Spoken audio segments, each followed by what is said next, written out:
Hey guys, it's Landon from RH. This is the last video I think I'm going to do in this set of initial videos, at least, showing you how we're getting set up for this job. We're going to do some mapping of all the topographic features in this proposed construction area along the waterfront here at this port. Excuse me. So in the last two videos, I went ahead and set up my layers. So we've got two survey points layer now that I put in a group. We've got the points for the raw topo, which we'll create from our actual survey point locations. And then we have our survey control. We've got some existing control out here that we've recovered and surveyed. And then I've got another group here for my background photography. I created a third group and I put in there a layer for actual topo features. And so I have one layer for each type of geometry. So we have points, lines, and polygons. And what I want to show you quickly is how that will work. So as an example here, I have these three surveyed points that were all hypothetically surveyed along this ditch here. So these are all what we would call flow line of ditch shots, land surveyors. But that's not what the client wants. What the client really cares about is that there's a linear feature here that is a ditch.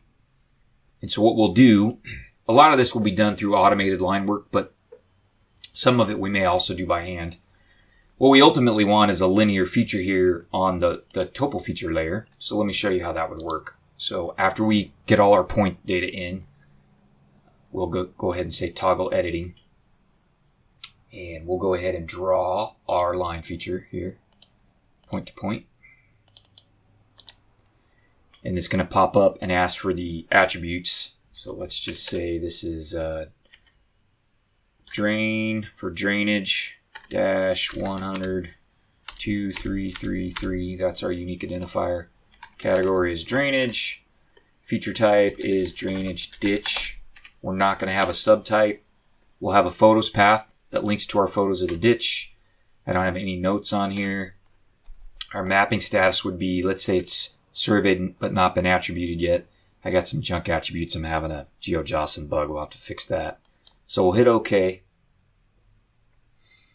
And then you can see now we have a line feature that's actually running on top of that, running on top of those survey points. So our client may not even get these surveyed points. What they're really going to care about is the linear feature.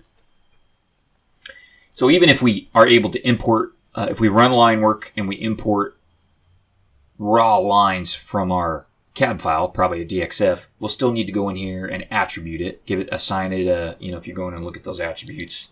Let me pause this real quick. So if you go in and look at the attribute table, even if we import the raw lines, we'll still want to assign the category, the feature type, feature subtype if we have it, the path to the photos, any notes, and we'll want to assign the mapping status. So that gives you guys a rough idea how this is going to work. We'll do the same thing for polygon features. I got an example of a building here, and we'll have some point features. So I've got that, for example, as a water valve. It's just an example. So as we get some more data in this project, I'll show you guys how this works. Like I said, I don't know if we have 50 features or 2,000. We have the feeling it's a little on the higher end.